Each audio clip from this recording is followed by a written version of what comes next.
Hi hello ನಮಸ್ಕಾರ friends, welcome to my YouTube channel. ನಾನು ನಿಮ್ಮ ಪೃಥ್ವಿರಾಜ್ ಮಾತಾಡ್ತಾ ಇದ್ದೀನಿ.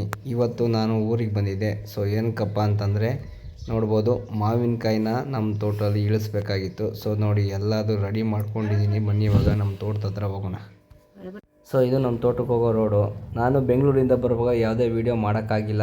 ಏನಕ್ಕಪ್ಪ ಅಂತಂದರೆ ಸ್ವಲ್ಪ ಲೇಟಾಗಿ ಹೊರಟಿದ್ರಿಂದ ನಾನು ಟೈಮ್ ಪಿಕಪ್ ಮಾಡಬೇಕಾಗಿತ್ತು. ಸೊ ಹಂಗಾಗಿ ಒಂದೇ ದಿನ ರಜೆ ಹಾಕ್ಬಿಟ್ಟು ಬಂದಿದ್ದು. ಬೇಗ ಬಂದು ಕೆಲಸ ಮುಗಿಸಿ ಹೋಗಬೇಕಾಗಿತ್ತು ಅಂತ ಹೇಳ್ಬಿಟ್ಟು. ಇದಕ್ಕೆ ಮುಂಚೆ ಈ ರೋಡು ಈ ಥರ ಇರಲಿಲ್ಲ. ಸಿಕ್ಕಾಪಟ್ಟೆ ಬೇಲಿ ಎಲ್ಲ ಬೆಳ್ಕೊಂಡು ಆ ಕಡೆ ಈ ಕಡೆ ಎಲ್ಲ ಫುಲ್ಲು ನಿಮಗೆ ಗಾಡಿಗಳು ಹೋಗೋಕೆ ಆಗ್ತಾಯಿರಲಿಲ್ಲ. ಇವಾಗ ನೋಡಿ ಎಷ್ಟು ನೀಟಾಗಿ ಮಾಡಿದ್ದಾರೆ. ಇದು ರೈಟ್ ಸೈಡಲ್ಲಿ ಇರೋದು ಹಳ್ಳ ಹರಿಯುತ್ತೆ, ಹಂಗಾಗಿ ನೀಟಾಗಿ ಕ್ಲೀನ್ ಮಾಡಿದ್ದಾರೆ. ಇಲ್ಲೆಲ್ಲ ಮನೆ ಇರೋದಕ್ಕೆ ರೋಡ್ ಮಾಡಿದ್ದಾರೆ. ಈಗ ಮನೆ ಹತ್ರ ಹೋಗೋದಕ್ಕೆ ಎತ್ತಾಗ್ತಿದ್ದೇನಮ್ಮ. ಬಿಸಿಲು ಬಿಸಿಲು ಟೋಪ್ ಐತಲ್ಲಿ,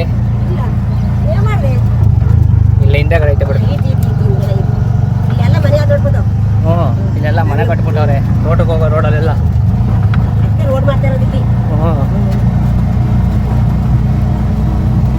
ಅದಕ್ಕೆ ಒಳ್ಳೆ ವ್ಯಾಲಿ ಹೋಗುತ್ತೆ. ಮಾರ್ಬಿಡೋಣ ಹೊತ್ತಾಗೆ ಈ ಕಡೆದ ಮೇಂಟೈನ್ ಮಾಡೋಕ್ಕಾಗಲ್ಲ, ನೋಡ್ಕೊಳಕ್ಕಾಗಲ್ಲ ಅಂದರೆ ಕೇಳೋದೇ ಇಲ್ಲ. ಅಲ್ಲೇ ಹೋಗೋ ಥರ ಆಡ್ತಿರಕ್ಕೆ. ಬನ್ನಿ ಇವಾಗ ಅಲ್ಲಿ ತೋಟದ ಹತ್ರ ಹೋಗಿ ತೋರಿಸ್ತೀನಿ ನಿಮಗೆ.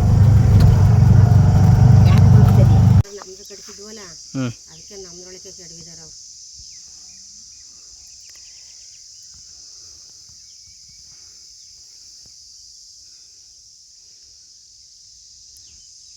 ಫುಲ್ ಮಾವಿನ ಹಣ್ಣು. ಇವಾಗ ನೆಕ್ಸ್ಟು ಇಡಬೇಕು ಫ್ರೆಂಡ್ಸ್. ಒಂದು ಚೀಲ ಇಳಿದಿದ್ದೀನಿ, ನೋಡ್ಬೋದು. ಆಲ್ಮೋಸ್ಟ್ ಪೂರ್ತಿ ಇಳ್ಯೋಕ್ಕಾಗಿಲ್ಲ, ಇನ್ನೂ ಬೇಜಾನ್ ಬಿಟ್ಬಿಟ್ಟೈತೆ ಮರ ಈ ವರ್ಷ. ತೋರಿಸ್ತೀನಿ ರೀ ನಿಮಗೆಲ್ಲ. ಸುಸ್ತಾಗೋಯ್ತು ನನಗಂತೂ.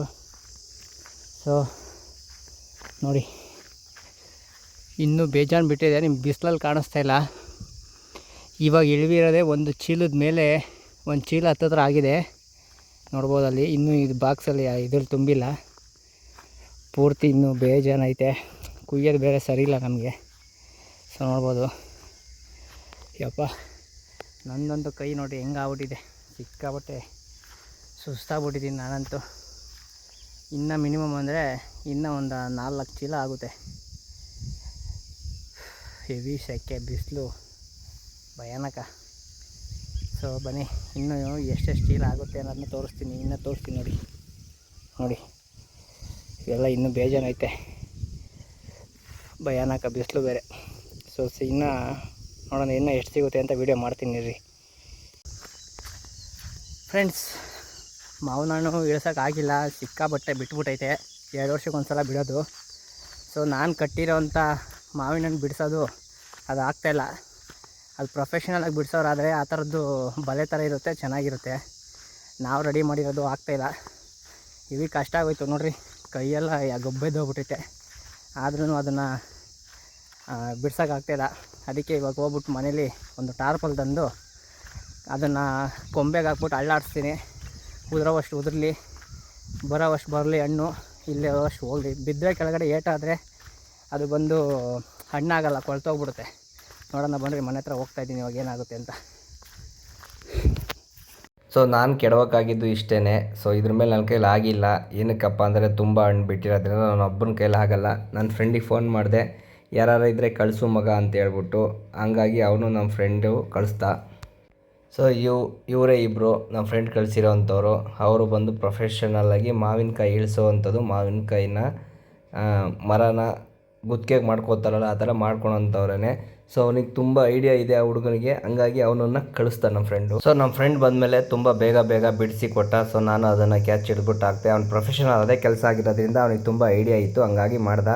ಆದ್ರೂ ಸ್ವಲ್ಪ ಮರದಲ್ಲಿ ಬಿಟ್ಟ. ಏನಕ್ಕಂದರೆ ಆ ಮರಕ್ಕೆ ಕೊಂಬೆಗೆ ಹತ್ತಕ್ಕಾಗಿಲ್ಲ, ಚಿಕ್ಕ ಕೊಂಬೆಗಳು ಅಂತ ಹೇಳ್ಬಿಟ್ಟು. ಸೊ ಆದ್ರೂ ಕಷ್ಟಪಟ್ಟು 3/4 ಭಾಗ ಹಣ್ಣನ್ನು ಇಳಿಸ್ತು. ಕೊನೆಗೆ ಅವರು ಹೊರಟೋದ್ರು. ಸೊ ನಾನು ಗಾಡೀಲಿ ನೋಡಿ ಎಲ್ಲ ತುಂಬಿಕೊಂಡು, ನನ್ನ ಗಾಡಿ ಚೀಲ ತೊಗೊಂಬಂದಿದ್ದೆ ಮನೆಯಿಂದ. ಸೊ ನನ್ನ ಗಾಡಿಗೆ ತುಂಬಿದ್ದೀನಿ. ಸೀಟ್ ಹೊಡೆಯೋ ಗಾಡಿಗೆ ತಗೊಬಂದು ಲಗೇಜ್ ತುಂಬಿದ್ದೀನಿ.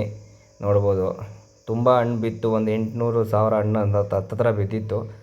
ನಾವು ಅದನ್ನೇನು ಮಾರಕ್ಕೆ ಹೋಗಲ್ಲ, ಮನೇಲಿ ತಿನ್ನೋಕ್ಕೋಸ್ಕರ, ಫ್ರೆಂಡ್ಸು ಫ್ಯಾಮಿಲಿಗೋಸ್ಕರ. ನೋಡ್ಬೋದು ಇನ್ನೂ ತುಂಬ ಬಿಟ್ಟಿದ್ದಾನೆ. ಇನ್ನೂ ಒಂದು 300 ಕಾಯಿ ಹತ್ತತ್ರ ಸಿಗೋದು. ಅದನ್ನು ಬಿಡ್ಸೋಕ್ಕಾಗಿಲ್ಲ. ಹಂಗಾಗಿ ಅವನಿಗೆ ನಮಾಜ್ಗೆ ಬೇರೆ ಹೋಗ್ಬೇಕಾಗಿತ್ತು. ಹಂಗಾಗಿ ಪಾಪ ಅವರು ತುಂಬ ಬೇಗ ಹೊರಟೋದ್ರು. ಅಣ್ಣ ಲೇಟ್ ಆಗುತ್ತೆ, ನೆಕ್ಸ್ಟ್ ಟೈಮ್ ಬಂದಾಗ ಬೇಕಾದ್ರೆ ಇಳಿಸ್ಕೊಡ್ತೀನಿ ಅಂತ. ಫೈನಲಿ ಮಾವಿನ ಹಣ್ಣನ್ನು ನಮ್ಮ ಮನೆಗೆ ತಗೊಂಡ್ಬಂದೆ. ಫ್ರೆಂಡ್ಸ್ ನೋಡಿ, ಇಷ್ಟು ಮಾವಿನ ಹಣ್ಣು ಬಿದ್ದಿದೆ. ಸೊ ಇಲ್ಲೂ ಇದೆ, ಇನ್ನೂ ಮರದಲ್ಲೂ ಇದೆ. ಫುಲ್ ಕುಯ್ಯೋಕ್ಕಾಗಲಿಲ್ಲ ಇವತ್ತೂ, ಸುಸ್ತಾಗೋಯ್ತು. ಅದಕ್ಕೆ ಬಂದಿದ್ದೀನಿ. ನೋಡಿ ಬನ್ನಿ, ಇನ್ನೊಂದ್ಸಲ ತೋರಿಸ್ತೀನಿ.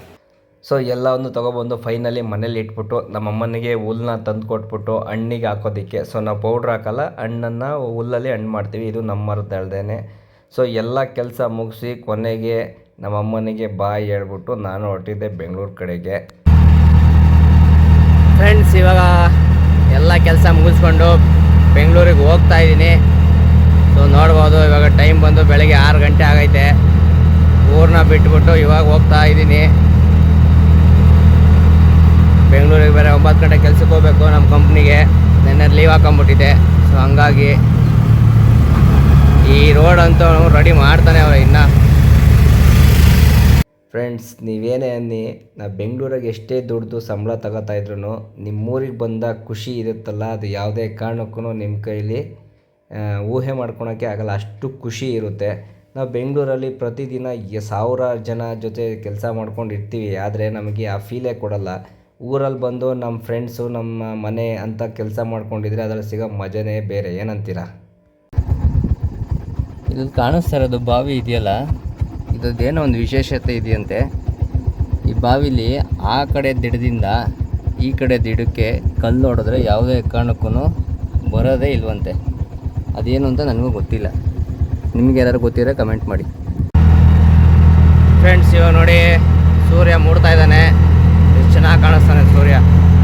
ಫ್ರೆಂಡ್ಸ್, ಇಲ್ಲಿಗೆ ಈ ವಿಡಿಯೋನ ಎಂಡ್ ಮಾಡ್ತಾ ಇದ್ದೀನಿ. ನನ್ನ ಚಾನಲ್ನ ಫಸ್ಟ್ ಟೈಮ್ ನೋಡ್ತಾ ಇದ್ದರೆ ದಯವಿಟ್ಟು ಸಬ್ಸ್ಕ್ರೈಬ್ ಮಾಡ್ಕೊಳ್ಳಿ, ಲೈಕ್ ಮಾಡಿ, ಶೇರ್ ಮಾಡಿ, ಕಮೆಂಟ್ ಮಾಡಿ. ನಾವು ಹೊಸ್ದಾಗಿ ಮಾಡ್ತಾ ಇರೋದ್ರಿಂದ ಕೆಲವೊಂದು ಮಿಸ್ಟೇಕ್ ಏನಾದ್ರು ಇತ್ತು ಅಂತ ದಯವಿಟ್ಟು ಕ್ಷಮಿಸಿ. ತಪ್ಪೇನೇ ಇದ್ರೂ ನನಗೆ ಕಮೆಂಟ್ ಮಾಡಿ ತಿಳಿಸಿ, ಅದನ್ನು ತಿದ್ದುಕೊಂಡು ಮುಂದೆ ನೀಟಾಗಿ ಚೆನ್ನಾಗಿ ವಿಡಿಯೋ ಮಾಡೋಕ್ಕೆ ಟ್ರೈ ಮಾಡ್ತೀನಿ. ಸೊ ಸಿಗೋಣ ನೆಕ್ಸ್ಟ್ ವಿಡಿಯೋದಲ್ಲಿ. Thank you so much. Bye bye.